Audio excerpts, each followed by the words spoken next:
Russia celebrated its annual Victory Day on Tuesday. EU chief Ursula von der Leyen arrived in Kyiv on the same day to mark Europe Day. Could this signal that Ukraine may be headed towards EU membership? Seung-jae reports.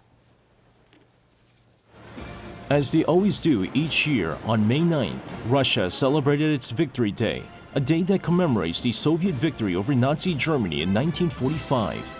Although much more muted than in previous years due to fears of Ukrainian sabotage, Russian President Vladimir Putin delivered a speech at the annual Victory Day parade held in central Moscow's Red Square.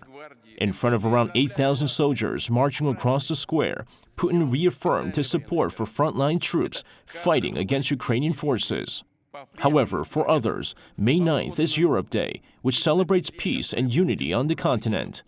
The day marks the anniversary of the Schuman Declaration, which was presented by former French Foreign Minister Robert Schuman on May 9, 1950, and proposed the creation of a European coal and steel community. Schuman's proposal is considered the beginning of what is now the European Union. Marking Europe Day, EU Chief Ursula von der Leyen paid a visit to the Ukrainian capital Kyiv on Tuesday on what could be a symbolic response to Russia's Victory Day. Ukrainian President Vladimir Zelensky has decreed that his country would celebrate Europe Day on May 9th. And combined with von der Leyen's visit to Kyiv, it could hint at possible EU membership for Ukraine following being granted candidate status in June 2022. Membership is something Zelensky is also hoping for. Our values, security, our well-being, security on the continent, all of this can be 100% realized for Europe only together with Ukraine. The time has come to open talks about Ukraine's EU membership.